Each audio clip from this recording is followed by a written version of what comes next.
하나님 말씀 창세기 1장 26절부터 28절까지 다 같이 읽겠습니다. 시작. 하나님이 가라사대 우리의 형상을 따라 우리의 모양대로 우리가 사람을 만들고 그로 바다의 고기와 공중의 새와 육축과 온 땅과 땅에 기는 모든 것을 다스리게 하자 하시고, 하나님이 자기 형상 곧 하나님의 형상대로 사람을 창조하시되 남자와 여자를 창조하시고, 하나님이 그들에게 복을 주시며 그들에게 이르시되 생육하고 번성하여 땅을 정복하라. 바다의 고기와 공중의 새와 땅에 움직이는 모든 생물을 다스리라 하시니라. 아멘. 하나님께서 엿새 동안의 창조사역 가운데 다섯째 날까지 모든 세계와 인간을 제외한 피조물들을 먼저 만드시고 마지막 날에 인간을 창조하신 것은 인간이 하나님의 복을 누리며 살기를 바라시는 하나님의 깊은 사랑이 녹아져 있습니다. 또한 피조물 가운데 유일하게 하나님의 형상대로 인간을 창조하신 것은 하나님께서 인간과 인격적인 교제를 나누기를 원하시는 것입니다. 그런데 하나님의 형상대로 지음받은 첫사람 아담이 창세기 3장에서 하나님께 불순종하고 죄를 범하고 타락함으로써 하나님의 형상이 온전한 기능을 하지 못하고 하나님과의 관계가 단절되어 버리고 말았습니다. 그렇지만 하나님께서는 마지막 아담이신 예수 그리스도를 통해서 죄인들에게 구원의 길을 예비해 주셨고, 인간들은 예수를 통해서 비로소 하나님과의 교제가 다시 가능하게 되었습니다. 자, 오늘 본문의 말씀처럼 하나님께서는 하나님의 형상의 모양을 따라 인간을 창조하셨습니다. 이것은 하나님의 형상을 따라 그 모양대로 인간을 지으셨다라고 하는 말씀입니다. 자, 우리 시편 8편을 다 같이 한번 보십니다. 자, 시편 8편.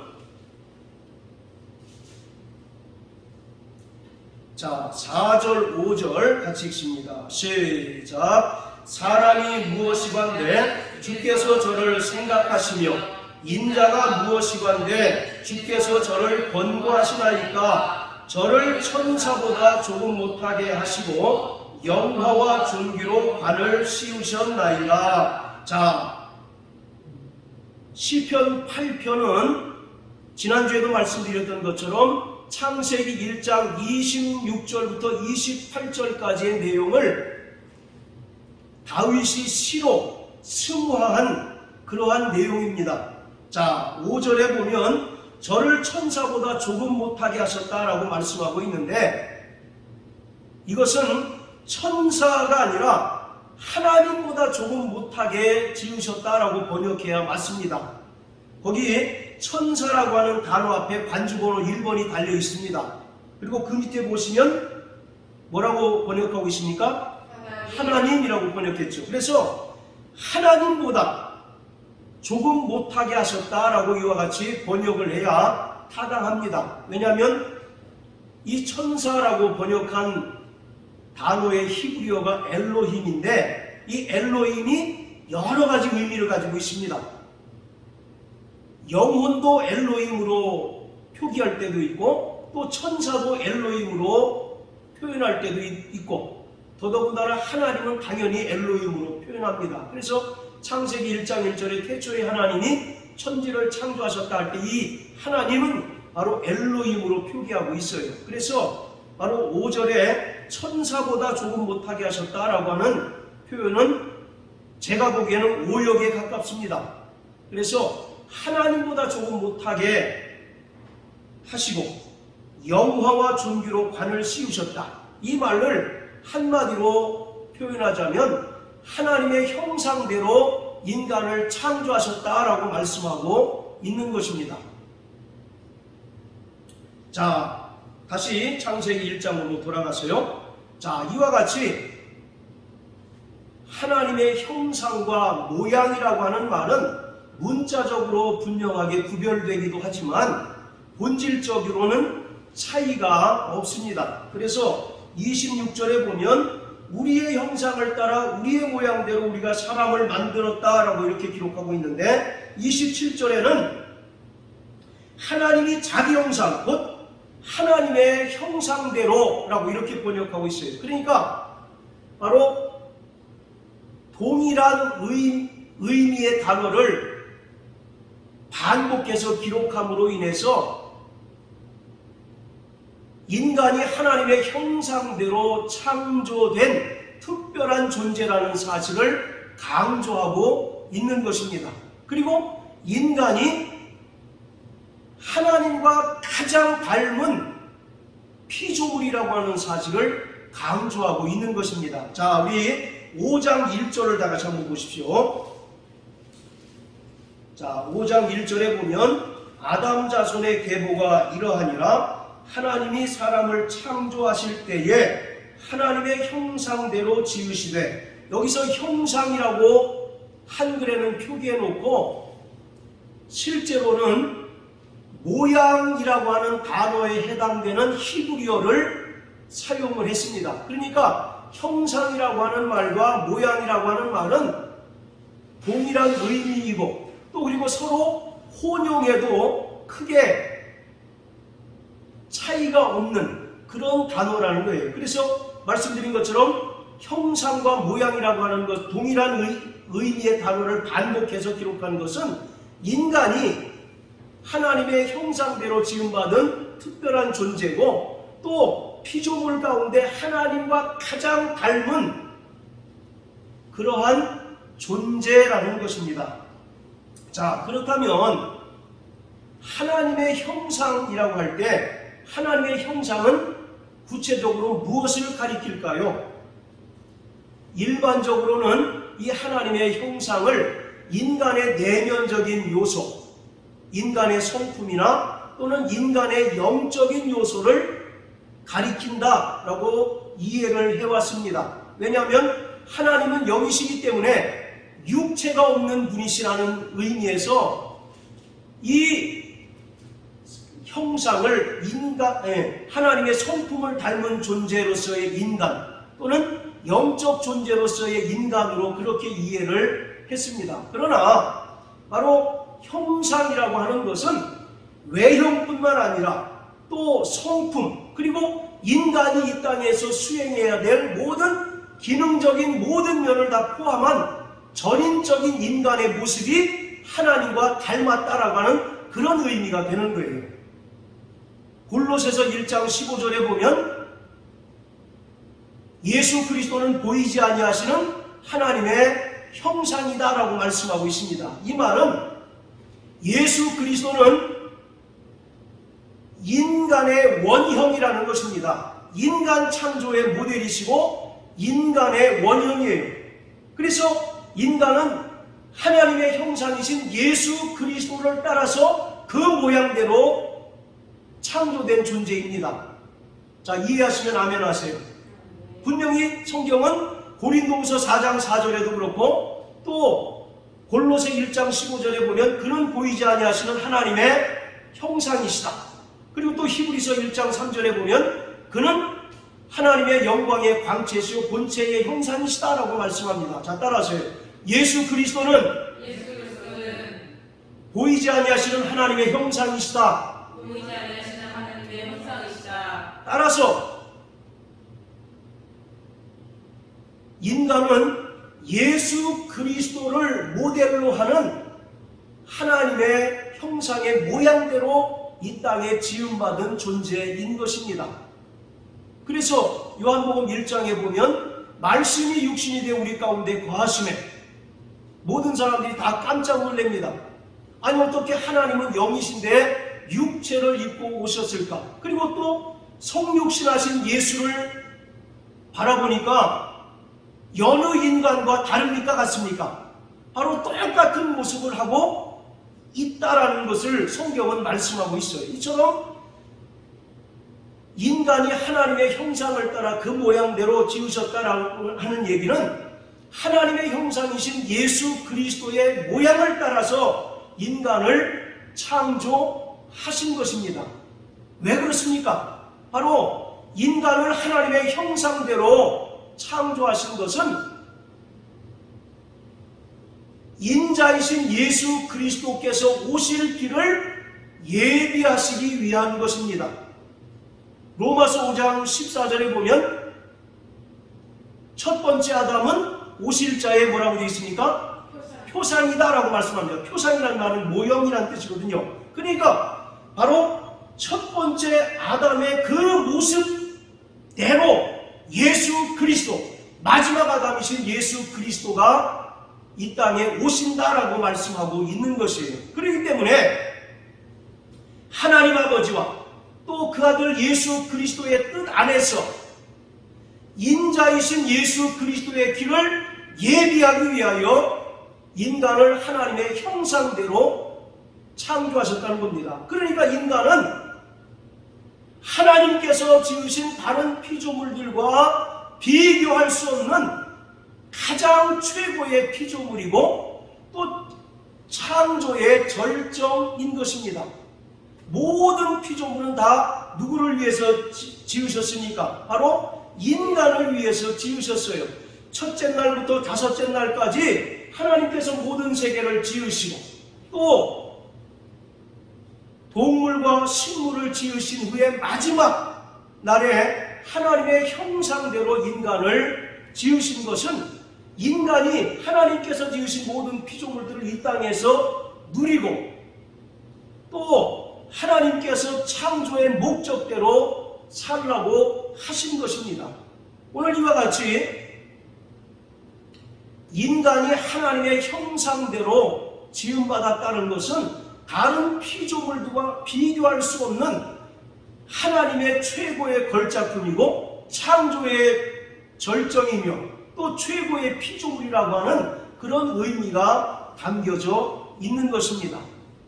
자, 그리고 창세기 2장 7절에서 하나님께서 형상대로 인간을 지으시고 하나님의 생명 곧 생기를 불어넣으셔서 생명 곧 살아있는 존재가 되었고 그때로부터 인간은 하나님과 영적으로 또 인격적으로 교제할 수 있는 존재가 되었습니다.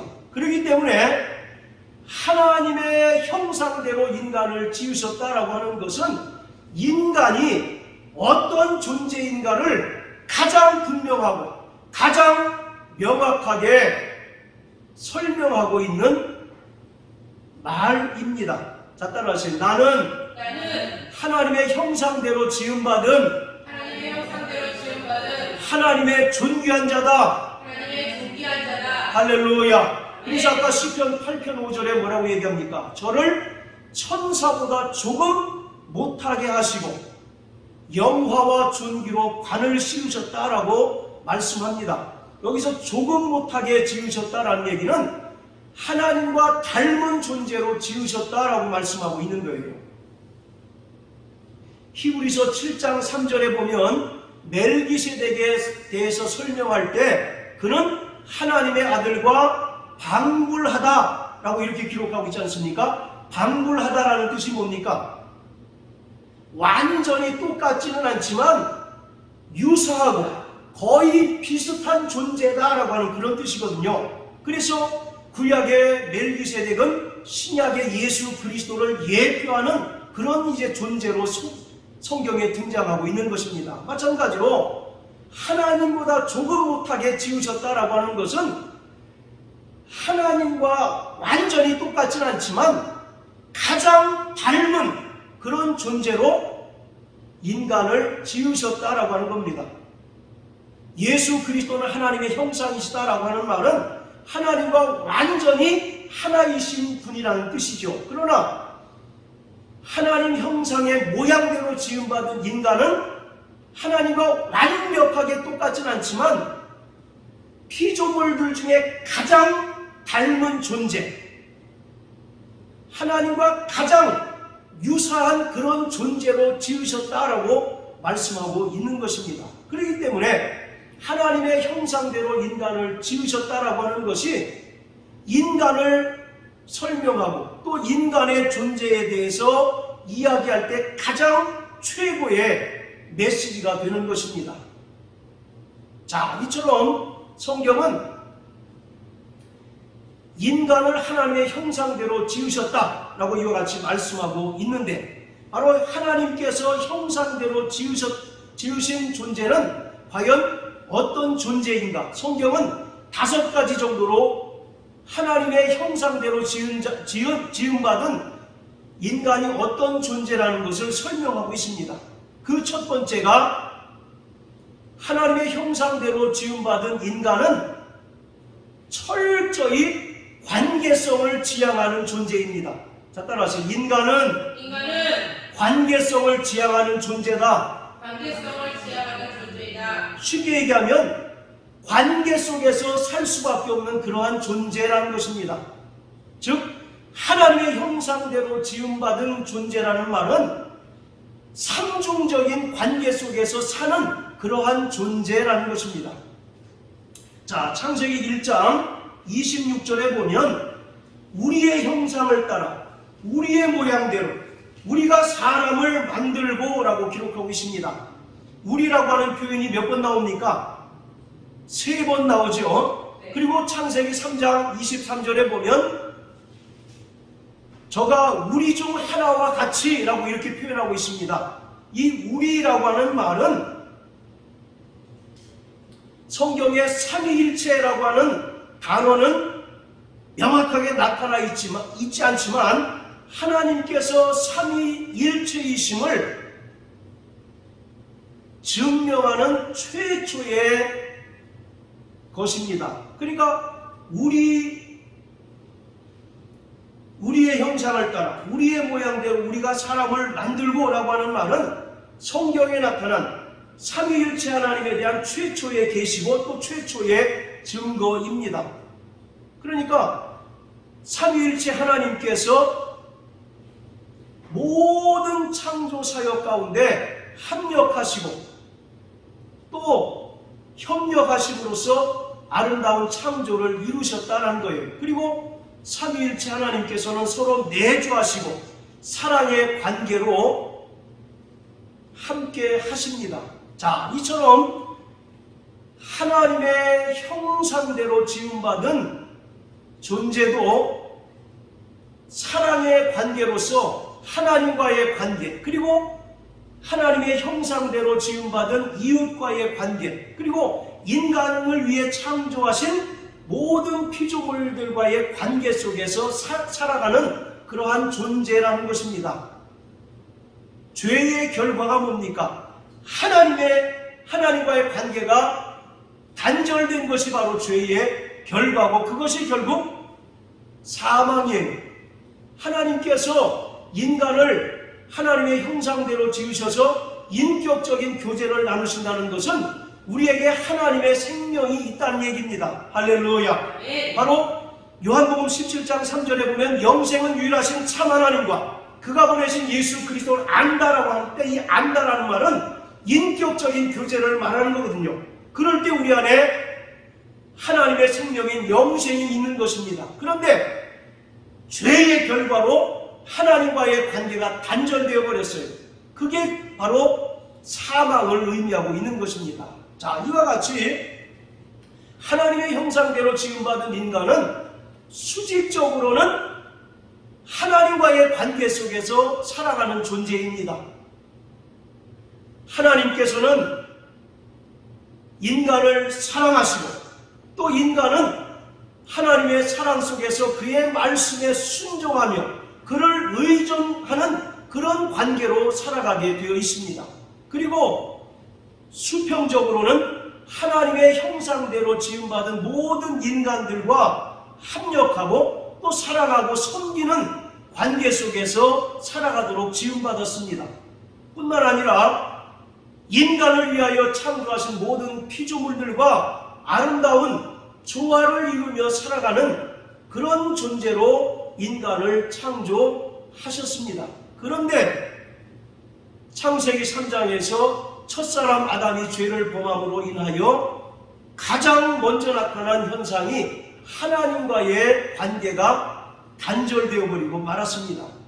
그리고 하나님의 형상대로 지음받은 인간들과 이제 협력하고 사랑하고 섬기는 관계가 아니라 이제는 다투고 경쟁하고 또 짓밟고 다스리고 억압하고 착취하는 바로 그런 관계가 되어버리고 말았어요. 창세기 4장을 읽어보시면 우리가 그런 관계를 잘 압니다. 자, 뿐만 아니라 피조물들과의 그 관계도 단절되고 조화를 이루지 못합니다. 그래서 과거에는 하나님께서 생육하고 번성하고 땅에 충만하고 모든 피조물들을 아담에게 다스릴 권한을 주셔서 창조의 질서대로 또 창조의 목적대로 모든 피조물들을 다스리고 보존할 그런 의무가 인간에게 있었지만 죄를 범함으로 말미암아 이제 모든 피조물들을 다스림에 있어서 하나님의 영광을 위해서 또 하나님의 창조의 질서대로 모든 피조물들을 다스리는 것이 아니라 이제는 인간의 유익을 위해서 또는 인간의 목적을 위해서 모든 피조물들을 지배하는 그런 관계, 그런 구조 속에 지금 살 수밖에 없게 된 것입니다. 자, 이처럼 죄로 말미암아 타락한 인간은 더 이상 하나님을 섬기기보다 하나님께서 지으신 어떤 피조물들을 섬기는 그런 존재가 되어버리고 말았습니다. 그것을 우리는 우상숭배라고 이와 같이 이야기하죠. 그리고 또 하나님을 떠난 인간은 하나님보다 자신을 더 높은 곳에 위치해서 마치 자신이 하나님인 것처럼 세상을 판단하고 또 세상을 지배하며 살아가려고 노력하고 있습니다. 그리고 하나님의 형상대로 지음받은 인간이 죄를 범하고 타락함으로 말미암아 하나님의 말씀에 순종하기보다는 하나님의 말씀에 역행하고 하나님의 뜻에 반대되는 삶을 살아갈 수밖에 없게 되는 것입니다. 자, 이것이 바로 하나님의 형상대로 지음받은 인간의 현실인 것입니다. 자, 첫 번째 인간은 끊임없이 관계성을 지향하는 그런 존재로 지음을 받았다는 겁니다. 자, 그리고 두 번째로는 인간은 자유의지를 가진 인격적인 존재입니다. 자, 따라하세요. 인간은 자유의지를 가진 인격적인 존재이다. 네, 바로 하나님의 형상대로 지음받은 인간은 하나님께서 부여하신 자유의지를 통해서 인격적으로 하나님과 교제하고 또 관계를 맺는 그런 존재가 되었습니다. 이 자유의지는 하나님께서 다른 피조물에게 주시지 않고 오직 인간에게만 허락하신, 인간에게만 주어진, 인간에게 주신 바로 고유의 의지인 것이에요. 그래서 인간은 자유의지를 통해서 하나님을 영화롭게 하고 또 하나님께서 기뻐하시는 선을 행할 수 있게 되었습니다. 그러나 인간은 하나님께서 자신에게 부여하신 이 자유의지를 통해서 결국 하나님을 멀리하고 또 하나님과 등을 지게 하는 그런 선택을 하고 말았던 것이죠. 하나님께서 은혜의 선물로 주신 이 자유의지를 통해서 인간은 죄의 길을 선택하고 또 파멸을 자초하게 되었습니다. 자유의지라고 하는 것이 뭡니까? 인간은 자유의지를 가진 인격적인 존재로서 자신이 선택하고 또 자신이 결정한 바에 따라서 행동하고 그것에 대해서 책임질 수 있는 존재가 바로 자유의지를 가진 인간 아니겠습니까? 그래서 바로 하나님께서 창세기 2장 17절에 말씀하시기를 동산에 있는 각종 실과는 내가 임의로 먹되 동산 중앙에 있는 선악을 알게 한 나무의 실과는 먹지 말라. 먹는 날에는 정녕 죽는다라고 이와 같이 말씀하셨지만 그가 마귀의 유혹으로 인하여 결국 자신의 의지를 사용하여서 선악을 알게 하는 나무의 실과를 먹음으로 말미암아 죄를 범하고 타락하게 되고 결국 하나님과의 관계가 단절되어 버리고 말았습니다. 우리는 그 열매를 먹음으로써 아담이 죄로 인하여 죽었다라고 생각하기 쉬운데 하나님의 명령을 불순종함으로 인하여 인간에게 죄가 들어오고 그 죄로 인하여 사망이 왕노릇하게 되었다는 것입니다. 이처럼 인간은 하나님께서 주신 고유의 의지로 인하여 또 하나님의 말씀을 순종하기도 하고 또 때로는 하나님의 말씀을 거역하기도 할 수 있는 그런 의지를 부여받았다는 거죠. 그리고 그 의지를 사용한 것에 대해서 그 결과에 대해서 반드시 자신이 책임을 져야 한다는 것입니다. 그래서 로마서 6장 23절에 보면 죄의 싹은 사망이다라고 이와 같이 말씀하고 있습니다. 아담이 죄를 범함으로 말미암아 세상에 죄가 들어오고 또 사망이 왕노릇했다라고 로마서 5장 12절에 말씀하고 있습니다. 그런데 하나님께서 우리에게 은혜를 베풀어 주셨어요. 아까 죄의 삭이 뭐라고 했습니까? 사망이죠. 그렇기 때문에 인간은 마땅히 지옥에 떨어져서 지옥 불쏘시개가 될 수밖에 없는 그런 숙명을 가진 존재들이지만 하나님께서 인간을 위하여 대신 십자가에 달려 그 아들을 십자가에 달아 죽게 하심으로 인간을 구원하셨습니다. 그것이 바로 하나님의 은혜입니다. 하나님은 공의로우신 분이시기 때문에 죄에 대해서는 반드시 그 죄에 대한 책임을 묻는 분이에요. 그것이 바로 하나님의 공의입니다. 하나님의 의라고 하는 것은 반드시 심판과 연결되어 있어요. 누구든지 죄를 범하면 그 죄에 대한 대가를 하나님은 반드시 요구를 하십니다. 그래서 인간이 죄를 범하고 인간이 타락함으로써 그 죄에 대한 책임을 바로 하나님께서 물으셨는데 그것이 결국 사망인 것이죠. 그러나 하나님께서 인간을 불쌍히 여기셔서 인간을 대신해서 하나님의 아들 예수 그리스도를 십자가에 매달아 대신 죽게 하셨습니다. 이것이 바로 하나님의 은혜요 또 하나님의 사랑인 것이죠. 그렇기 때문에 바로 인간은 자기의 의지로 철저하게 죄를 회개하고 예수를 믿는 선택을 해야 합니다. 여러분, 하나님께서는 만인을 구원하실까요? 아니면 신자를 구원하실까요? 잘 생각해 보세요. 굉장히 중요한 말입니다. 만인 구원설 또는 신자 구원설 이런 그 이론이 있어요. 하나님은 모든 사람을 다 구원하실까요? 그럼 교회 다닐 필요 없잖아요. 그렇지 않습니까? 믿는 자를 구원하시는 거죠. 그래요, 안 그래요?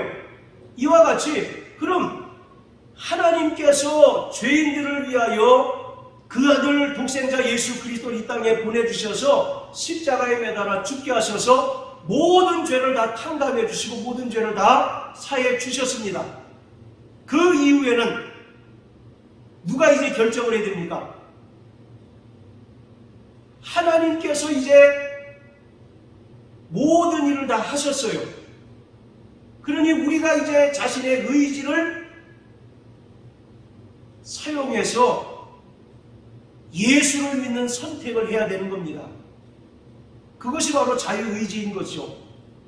교회 밖의 불신자들은 자신의 의지로 은혜를 거부하고 또 하나님을 거부하며 사는 자들 아니겠습니까? 그러나 오늘 저와 여러분들은 하나님의 그 크신 사랑과 은혜에 감격해서 자신의 의지로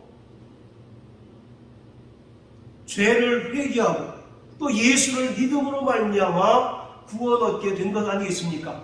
이와 같이 바로 하나님께서는 인간에게 자유의지를 주셨다는 것이죠. 그래서 무엇을 선택하고 무엇을 결정하든 그것은 인간의 고유 권한이고 그것에 대한 분명한 책임과 의무도 자기 자신이 져야 된다는 것을 분명히 성경은 설명하고 있습니다. 하나님은 믿는 자들을 구원하십니다. 할렐루야. 그러나 소위 말하는 자유주의 신학자들은 하나님은 만인을 구원하신다라고 이와 같이 이야기를 해요. 성경에 만인을 구원한다는 얘기는 결코 없습니다. 모든 인류를 위해서 예수께서 피 흘리시긴 하셨죠. 그렇지 않습니까? 그러나 구원 얻는 것은 자신의 의지를 발동하고 자신의 의지를 사용해서 죄를 돌이켜 회개하고 예수를 믿는 과정이 있어야 구원 얻는 것입니다. 그렇습니까? 안 그렇습니까? 그렇잖아요. 그래서 결코 만인 구원서는 성경적이지 않습니다. 성경은 예수를 믿는 자에게 은혜로 구원을 주신다라고 말씀하고 있습니다. 자, 그리고 세 번째, 하나님의 형상대로 지음받은 인간은 하나님을 이 땅에서 대리하는, 대신해서 모든 피조물들을 다스리고 통치하는 바로 그런 존재라는 것입니다. 자, 창세기 1장 28절 다시 한번 읽어보실까요? 자, 시작. 하나님이 그들에게 생육하고 번성하여 땅에 충만하라. 땅을 정복하라. 바다의 고기와 공중의 새와 땅에 움직이는 모든 생물을 다스리라 하시니라. 예, 하나님께서 하나님의 형상대로 인간을 창조하신 후에 그들에게 복을 주시기를 생육하고 번성하고 땅에 충만하라. 그리고 땅을 정복하고 바다의 고기와 공중의 새와 땅의 모든 생물을 다스리라 라고 이와 같이 말씀합니다. 자, 그리고 2장 19절 우리 한번 같이 읽어봅니다. 시작. 여호와 하나님이 흙으로 각종 들짐승과 공중의 각종 새를 지으시고 아담이 어떻게 이름을 짓나 보시려고 그것들을 그에게로 이끌어 이르시니 아담이 각 생물을 일컫는 바가 곧 그의 이름이라. 예, 하나님께서 아담에게 명령하시기를 모든 생물들에게 이름을 짓도록 명하십니다. 그래서 아담이 각 생물을 일컫는 바가 곧 그 이름이 되었다라고 말씀합니다. 성경에서 이름을 짓는다라는 얘기는 종속의 관계를 설명하고 있는 겁니다.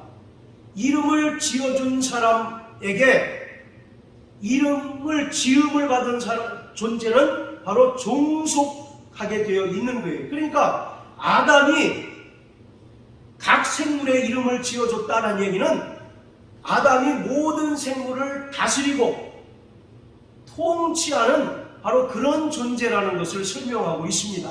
자, 그리고 또 시편 8편을 다 같이 한번 보십니다. 자, 시편 8편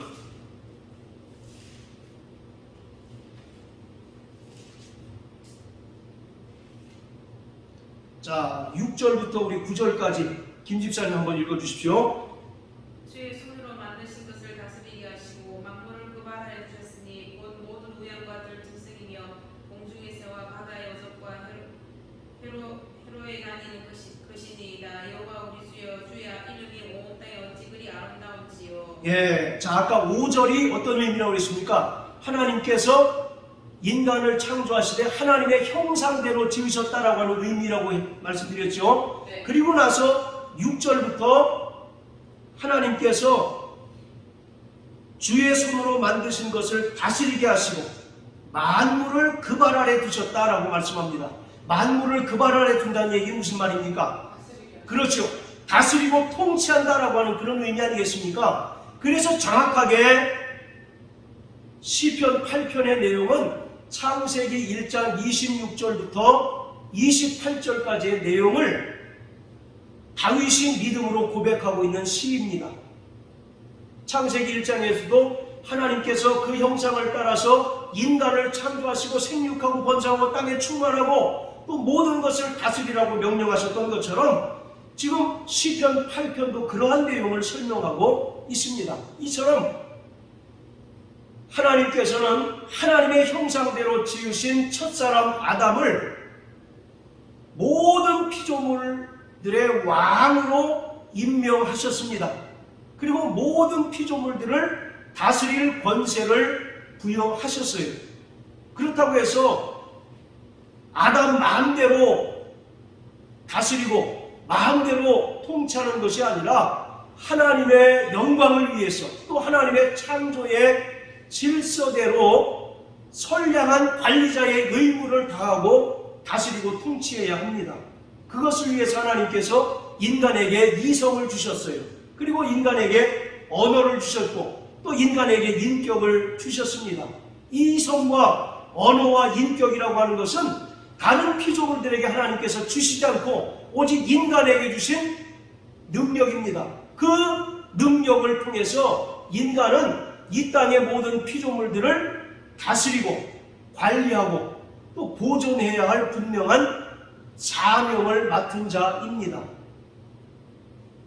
그런데 아까도 말씀드렸던 것처럼 죄로 인하여 타락한 인간들은 모든 피조물들을 하나님의 영광을 위하여 다스리고 보존하는 것이 아니라 전부 다 인간의 필요를 위해서 개발하고 또 인간의 필요를 위해서 마음껏 마음대로 자연을 훼손하는 그런 세상에 우리가 살아가고 있습니다. 그렇기 때문에 지금 기후변화, 자연재해라고 하는 것도 결국은 따지고 보면 그 책임이 누구에게 있는 겁니까? 바로 인간에게 책임이 있는 거예요.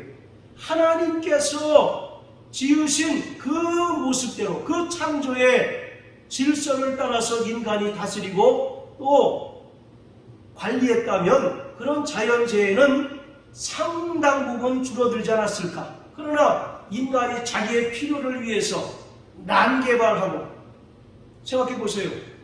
아파트를 짓기 위해서 포크레인으로 산 하나를 허무는데 얼마나 듭니까? 불과 며칠 만에 산 하나가 그냥 감쪽같이 사라지는 세상에 우리가 살아가고 있습니다. 물론 그것이 필요해서 하는 거겠지만 거기에 인간의 욕심이나 인간의 어떤 그런 탐욕이 깃들어져 있음으로 인하여 그것이 결국 인간에게 재앙으로 또 재난으로 돌아오는 것이다라고 성경은 우리에게 분명하게 말씀하고 있습니다.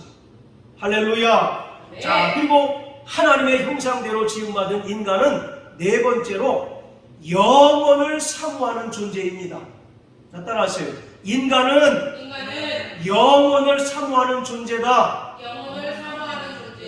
모든 피조물은 육체의 소멸로 인하여 모든 것이 다 끝장이 납니다. 그러나 인간은 육체의 소멸과 아울러 모든 것이 다 끝장나는 것이 아니라 영원한 내세가 기다리고 있다는 사실을 아는 존재라는 것입니다. 성경은 죽음을 뭐라고 정의하고 있습니까? 육체와 영혼이 분리되는 것을 바로 죽음이라고 이야기하고 있어요. 그런데 죽음 이후에는 반드시 심판이 있다라고 성경은 말씀하고 있습니다. 그렇기 때문에 우리가 예수를 믿는 것을 역설적으로 설명하면 우리는 하나님의 심판이 두려워서 예수를 믿는 자입니다. 할렐루야. 그렇습니까? 그렇습니까? 하나님의 진노의 심판이 두려워서 우리는 은혜에 참여하고 예수 그리스도 안에 속한 자들이 되었습니다. 그처럼 신자이든 불신자이든 인간은 영원한 내세가 있다는 사실을 깨닫고 아는 존재입니다. 물론 불신자들은 애써서 내세에 대하여 부정하고 부인하지만 그들 마음 한켠에는 내세에 대한 두려움이 있습니까? 없습니까? 두려움이 있는 거예요. 그래서 그들은 죽음을 겁을 내 두려워하는 겁니다. 죽음을 무서워하는 거예요. 그러나 그리스도인들은 죽음을 내세로 향하는 하나의 과정으로 생각하기 때문에 기꺼이 죽음을 맞이할 수 있는 믿음의 담력이 있습니다. 할렐루야. 네. 자, 구약 전도서 3장을 다 같이 한번 보십시오. 전도서 3장 11절.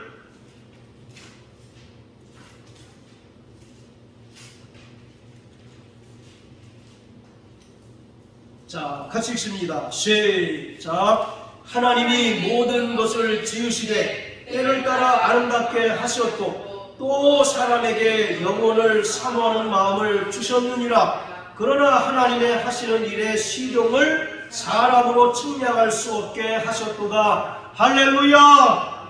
바로 하나님께서 모든 것을 아름답게 지으셨고 또 사람에게는 특별히 뭘 주셨다고요? 영원을 사모하는 마음을 주셨다라고 말씀합니다. 즉 영원한 내생을 소망하는 그런 믿음, 그런 마음을 허락해 주셨다라고 말씀하고 있는 거예요. 그래서 우리는 영생을 얻기 위해서, 또 우리를 위해서 하나님 아버지께서 영광의 아버지 나라를 예비해 하셨음을 믿고 육체의 정욕대로 살지 않고 끝까지 죄와 분투하며 살아가고 있는 것입니다.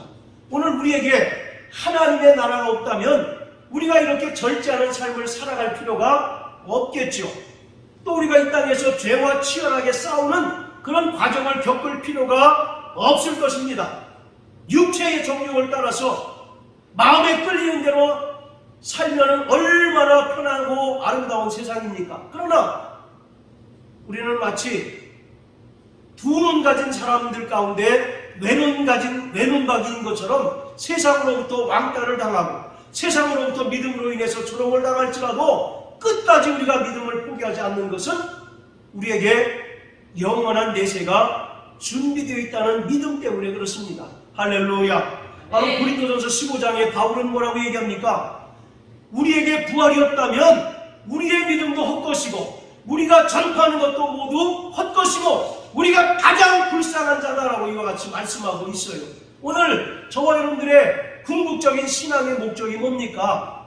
우리는 이 땅이 전부가 아니라 하나님께서 믿는 자들을 위하여 예비하신 영원한 아버지의 나라가 있다는 사실을 알기 때문에 어쨌든 부족하고 연약하지만 하나님 뜻대로 살려고 몸부림치는 것 아니겠습니까? 이처럼 하나님의 형상대로 지음받은 인간은 영혼을 사모하는 마음이 있습니다. 자, 또 히브리서 9장 27절.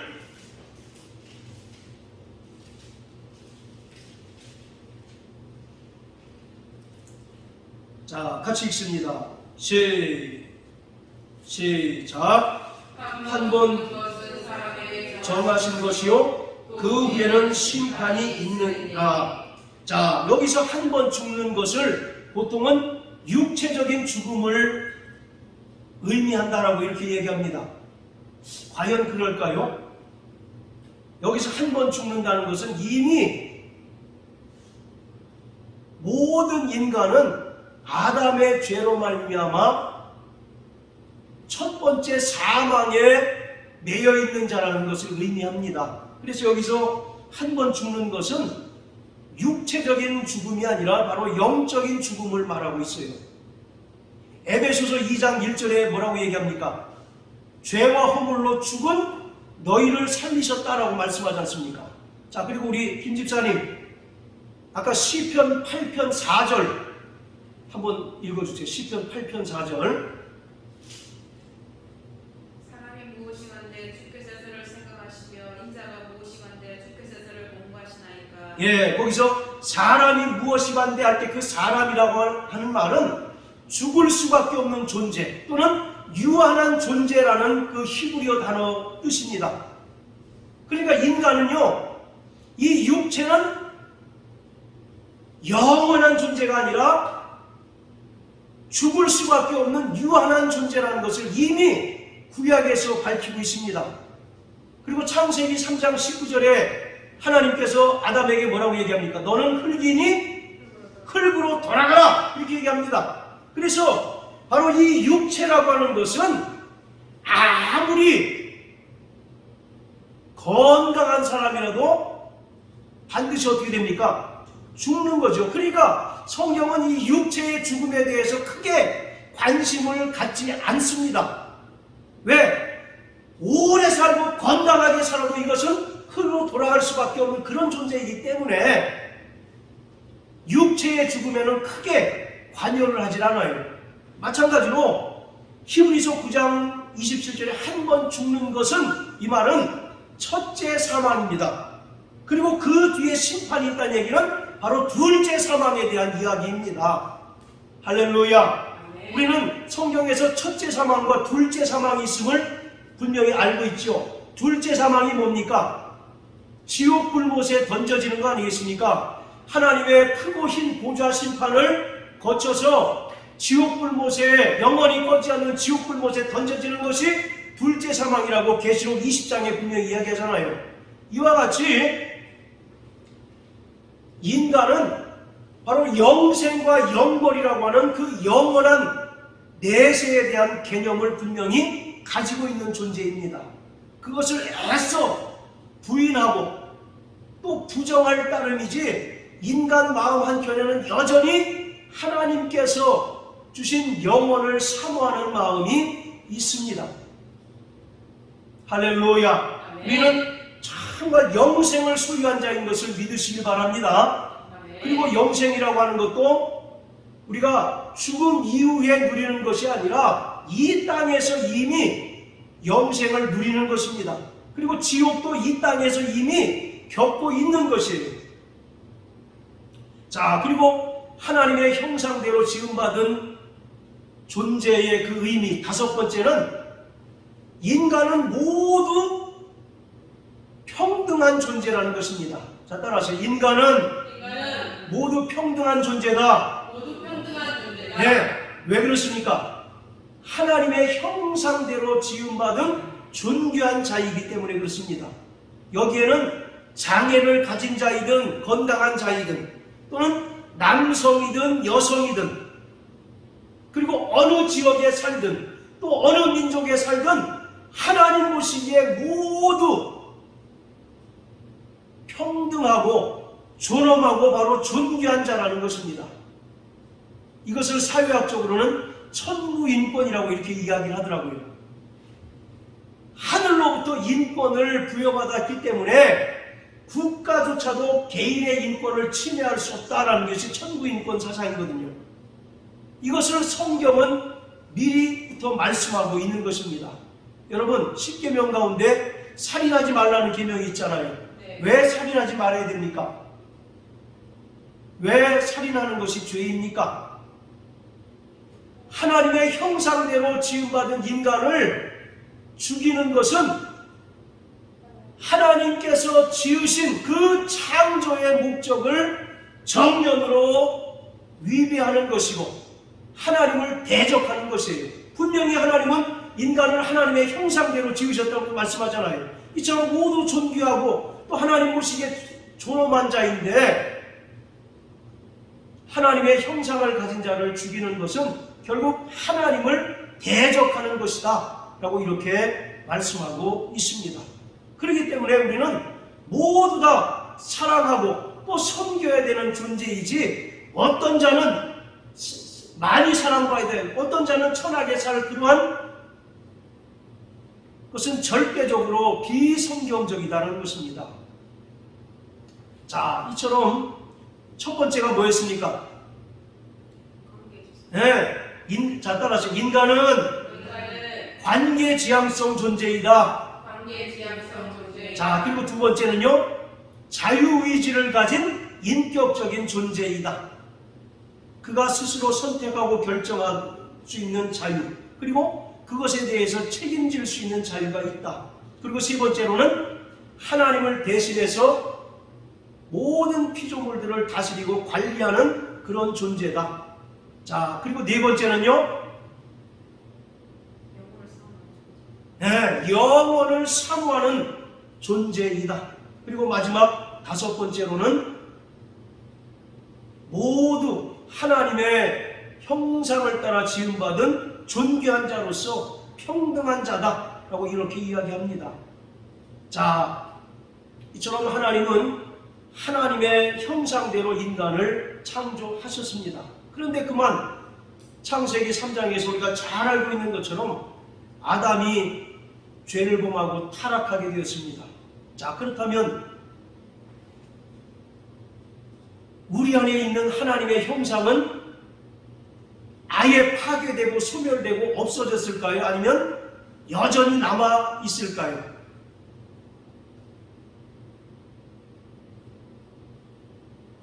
죄를 범함으로 말미암아 하나님의 형상이 파괴되었다라고 이렇게 이야기를 합니다. 그런데 이 파괴라는 것이 완전히 없어진 것을 이야기하는 것이 아니라 부패하고 왜곡되고 타락되었다는 겁니다. 우리 안에 하나님의 형상이 남아있다는 것이 무엇을 통해서 증명할 수 있습니까? 불신자건 신자이건 간에 인간에게 양심이 있잖아요. 그렇죠? 그 양심을 통해서 우리가 선과 악을 분별하지 않습니까? 네. 불신자라 할지라도 죄를 범하면 뭐가 제일 먼저 작동을 합니까? 우리 안에 있는 양심이 작동을 하죠. 그래서 양심을 통해서 우리가 찔림을 받기도 하고 또 때로는 정말 사랑을 베풀기도 해요. 그러나 또 한편으로는 또 다른 사람을 막 저주하기도 하지 않습니까? 바로 이와 같이 하나님의 형상대로 지음받은 인간이 비록 타락하고 죄를 범해서 하나님과 관계가 끊어졌지만 여전히 하나님의 형상은 부패하고 왜곡된 채로 남아 있다는 것입니다. 자, 우리 야고보서 3장 9절입니다.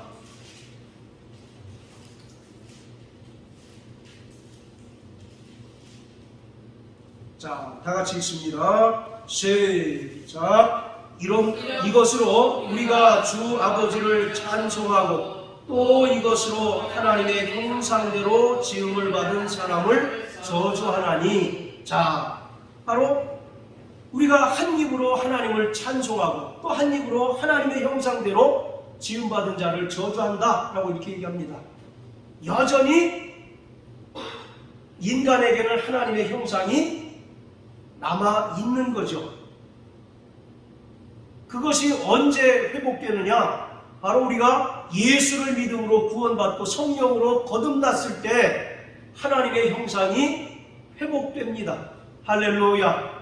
그리고 우리가 우리의 신앙생활을 통해서 끊임없이 하나님의 형상이신 예수 그리스도를 닮아가는 삶을 살아가야 합니다. 그것을 바로 우리는 성화라고 이렇게 이야기를 합니다. 자, 우리 마지막으로 로마서 8장 29절.